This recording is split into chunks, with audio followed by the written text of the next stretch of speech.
గత అసెంబ్లీ ఎన్నికల్లో అబద్ధపు హామీలు ఇచ్చి ప్రజలను మభ్యపెట్టి కాంగ్రెస్ ప్రభుత్వం అధికారంలోకి వచ్చిందని మాజీ మంత్రి పెద్దపల్లి పార్లమెంట్ అభ్యర్థి కొప్పుల ఈశ్వర్ అన్నారు. ఎంతసేపు గత ప్రభుత్వం తప్పులు ఎక్కడ దొరుకుతాయా అంటూ బూత్ అద్దం పెట్టి వెతకడం పక్కన పెట్టి రాష్ట్రంలోని కాంగ్రెస్ ప్రభుత్వం 6 గ్యారంటీ పథకాలు అమలు చేస్తే ప్రజలు సంతోషంగా ఉంటారని మాజీ మంత్రి కొప్పుల ఈశ్వర్ అన్నారు. మంచిర్యాల జిల్లా బెల్లంపల్లి పార్లమెంటు ఎన్నికల సమక్షంలో పాల్గొన్న ఆయన బెల్లంపల్లి మాజీ ఎమ్మెల్యే దుర్గం చిన్నయ్య ఆధ్వర్యంలో ఏర్పాటు చేసిన సమావేశంలో మాట్లాడుతూ లోక్సభ ఎన్నికల్లో 17 సీట్లు గెలిస్తేనే 6 గ్యారంటీలు అమలవుతాయని కాంగ్రెస్ పార్టీ నేతలు ముఖ్యమంత్రి రేవంత్ రెడ్డి చెప్పడాన్ని తప్పుబట్టారు.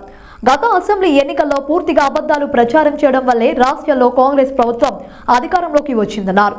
10 సంవత్సరాల టీఆర్ఎస్ పాలనలో ప్రజలకు మేలు చేసిందే తప్ప హాని చేయలేదన్నారు. కాళేశ్వరం ప్రాజెక్టు ఒక్క మేడిగడ్డ బ్యారేజీ ఒక్కటే కాదని ఎక్కడో మూలన కొద్దిగా నెర్రెలు చూపితే ఆ ప్రాజెక్టుపై కోపంతో రైతు నోట్లో మట్టి కొట్టవద్దని సూచించారు. 100 రోజుల కాంగ్రెస్ పాలనలో ప్రజలు విసిగెత్తిపోయున్నారని వచ్చే పార్లమెంట్ ఎన్నికల్లో మళ్లీ బీఆర్ఎస్ పార్టీకి ఓటు వేసి రాష్ట్రంలో అత్యధిక సీట్లు బీఆర్ఎస్ కు కట్టబెట్టాలని కోరారు.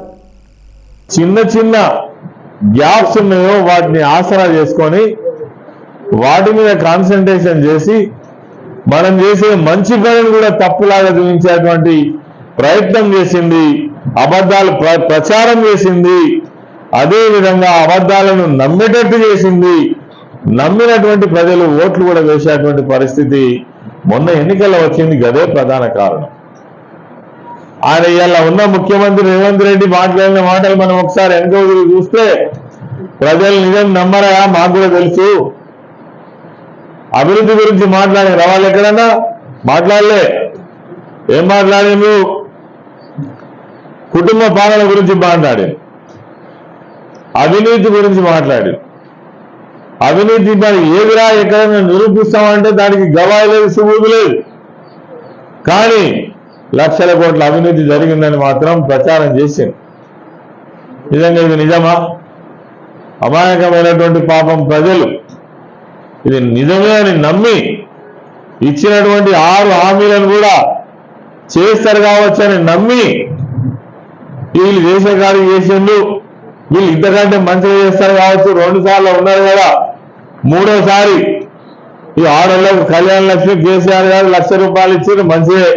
వాళ్ళు దానికి తిరిగి తులం బంగారం కల్పిస్తారట కదా మా తల్లులు ఊళ్ళల్లో.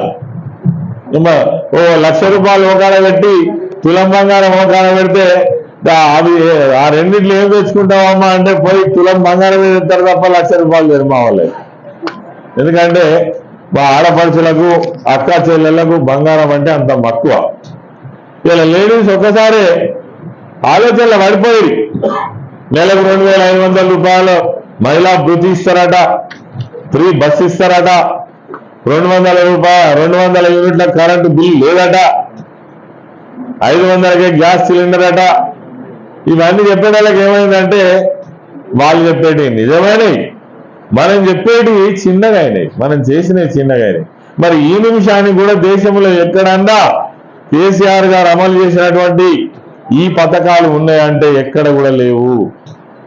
మీ కాంగ్రెస్ పాలిత రాష్ట్రాలు కావచ్చు, మీ బీజేపీ పాలిత రాష్ట్రాలు కావచ్చు, ఎక్కడ కూడా మీ కళ్యాణ లక్ష్మి ఎక్కడన్నా ఉన్నదా? ఎక్కడ లేదు. 24 hours ఫ్రీ పవర్ ఎక్కడన్నా ఉన్నదా? రైతు బంధు లేదు, రైతు బీమా లేదు, ఇటువంటి కాన్సెప్ట్ తో కూడినటువంటి రెసిడెన్షియల్ స్కూల్ లేవు. అంత గొప్పగా పనిచేసినటువంటి ప్రభుత్వం మరి వాళ్ళ యొక్క అబద్ధాలతోటి మనమేమో పనిచేసుకుంటాం. ఒకసారి మనం తిరిగి చూసుకుంటే ఏం కనబడుతుంది? తెలంగాణ రాకముందు కరెంటు లేదు. అప్పుడు రైతులు ఏమనుకునేది?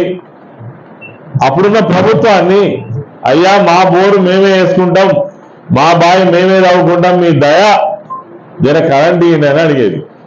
కానీ ఇలా తెలంగాణ వచ్చినాక 6 నెలలకు 2 నెలలకే 24 hours పవర్ ఇచ్చి మళ్ళీ ఎదురు చూడకుండా, కరెంటుకి ఎదురు చూడకుండా చేసినటువంటి ప్రభుత్వం. దాని మీద కాన్సన్ట్రేషన్ చేసింది మన కేసీఆర్ గారు. నీళ్ళ మీద, కరెంటు మీద, వ్యవసాయ రంగం మీద, విద్య మీద, వైద్యం మీద, గ్రామాల అభివృద్ధి మీద, ఐటీ రంగం మీద, పట్టణీకరణ మీద ఒక్కొక్క